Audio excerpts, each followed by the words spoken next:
Good morning, everyone. How many of you have fasted or have detoxed yourself? That's nice, many of you. From last month till last night, I have thought about fasting or at least detoxing myself maybe a million of times. But why that thought came to me? It's basically because I overeat. There's gluttony. There's so much greed of wanting to eat whatever I see or like anything and everything that looks so tempting. I just want to have it, you know. And in India, there are a lot of people who fast, and they usually fast during the religious festivities. And they do want to fast during religious festivities. It's basically they want to get rid of the toxins of their body, and they want to be clean to receive their god or goddesses to their home. When I was in school or in college, most of my Hindu friends, they used to fast on Mondays. So I used to ask them, why do you fast on Mondays? And then they say, oh, my mother told me to fast on Monday because so that I can get a good husband in the future. You know. So here we see that many people, they want to fast or detox themselves. They want to get rid of the toxins. I've tried, but I could not maintain it. That is all about food, getting rid of the toxins. Have you ever thought about digital detox or digital fasting? Well, that's my topic for today. Digital detox. We'll take a look at what is the definition of detox. It's a process or a period of time in which one abstains from or rids the body of toxic or unhealthy substances. And what is digital detox? It's a period of time during which a person refrains from using electronic devices such as smartphones or computers regarded as an opportunity to reduce stress or focus on social interactions in the physical world. So today I'm going to tell you the 3 most important benefits of digital detox. That is physical health, mental health, and social health. There are many benefits, but I have categorized all of them into these 3 benefits. The physical health, the first part of it. We see that it allows digital detoxification, it allows us to be more physically active, especially in children. Nowadays, we see that kids usually don't go and play outside. According to research, 83% of American teenagers, they claim to play video games in the same room with other people. And according to Health Fitness Revolution, there has been a decline in the physical activity of the child. Like today, children play for about 5 hours during the week, like play outside. But it is said that during the 90s, the children used to play for 9 hours just during the weekend. So there was a great decline in the physical activity after smartphones have arrived. I remember this time, like when I read about this topic, I just remembered the time where on Sundays, there was no time limit for us to play. We used to just go on playing. And finally, it was only then when my mother comes out and all she has to do is just stand with her hands back. And that's it. She does not have to tell, okay, come inside or whatever, it's time up. But as soon as we see her just come out and stand with her hands back, we all just see her and just run into the house. And we fight to get into the bathroom first so that we just escape her wrath, you know. So it was too much of physical activity at that time, and I do cherish all of it. The second benefit under physical health is it promotes adequate rest.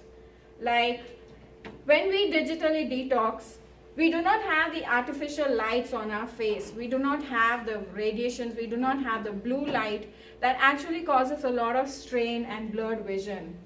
It stimulates our brain to be active just before we sleep. The next is it promotes healthy eating habits. When we digitally detox ourselves, we consciously eat.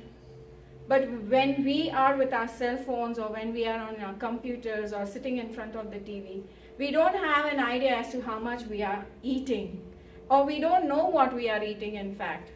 So when we digitally detox, we promote healthy eating habits for ourselves too. Which makes me move on to my next benefit, that is mental health. We know that anything of too much is too bad for you, right?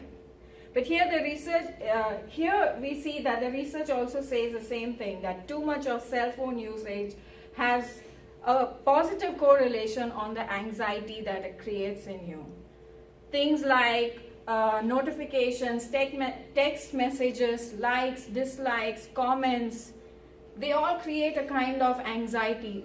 Who liked my picture, or who commented on what I have commented, or how many people have disliked, did I reach a certain mark limit? It creates a kind of anxiety. So here we see that digital detoxification actually reduces a lot of stress and anxiety and depression. But here we see that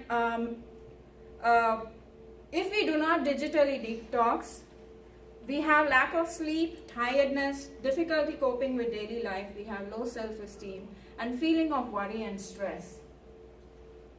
Now, over the years, we see that from the time smartphones have arrived, the ability to critically think, the ability to focus and concentrate has been markedly reduced. I remember my mom just knowing the numbers, the phone numbers of family members of wherever they are. She didn't have to write it anywhere, or she didn't have to have a memory on her phone to record it. But as soon as my dad would ask her, do you know what's my brother's number? And she would just tell it off. I mean, it was that smart at that time. So here we see that almost 66% of people have claimed to suffer with a condition known as nomophobia. Do you have an idea of what nomophobia is? It is like not having mobile. Nomo is not having a mobile. It's the fear of losing or being without mobile at any given time. The fear of missing out on what's happening in your life. That also is a kind of mental disorder that clients face. We see that after digital detox, many people have found to be stress-free, almost 8.8%.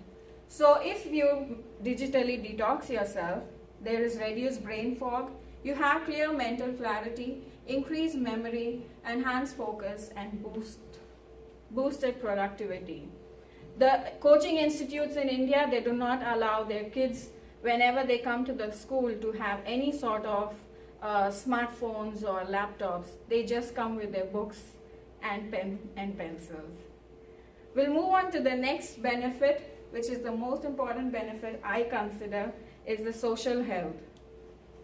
Now, here we see that 60% of people say that when they have taken traditional vacations, they have not found a sense of relief. They didn't feel satisfied with their vacation because most of the time they were digitally connected with their work. They were connected with their work-related emails or phone calls or text messages. So they never found themselves to be stress-free. But if you want to be stress-free or have a good social or healthy life, you must digitally detox. Digitally detoxification also allows you to build good relationship. Just last night I told my husband, he was over his phone, and I told, do you know what I'm going to speak about tomorrow? It's the most important topic for you. And he was like, what? Are you going to talk about plantar fasciitis? I was like, no, I'm going to talk about digital detox. And that's when he just looked at me and he knew what I meant. He kept the phone on the table and slept off. So, digital detoxification allows to build good relationships. It allows you to look at people, Having cell phones, you basically look down. It also allows you to be polite to people around you so that they're not annoyed with you always on your phone. I remember this time when I was at home after college. I was so into my phone and I could not spend time with my parents. When I think of it today, I just feel like crying. But then, now I realize like how much important it is to digitally detox yourself. In conclusion, I would like to say that there are these three benefits: the physical health, the mental health, and the social health. It is very difficult at first, but the first step to digitally detox yourself is to at least try to digitally detox yourself for 1 hour before you sleep, so that it does not stimulate your mind. And this 1 hour is very important for you to reconnect to yourself. Reconnect to yourself by reflection, by awareness, and meditation. So here we see that if you want to digitally detox yourself, that is when you can connect with everybody, including yourself. As much as we need bodily detoxification, we need digital detoxification. Should I digital detox? The question is up to you, and it's up to me. But if you wish to connect, just remember, you must digitally disconnect. Thank you.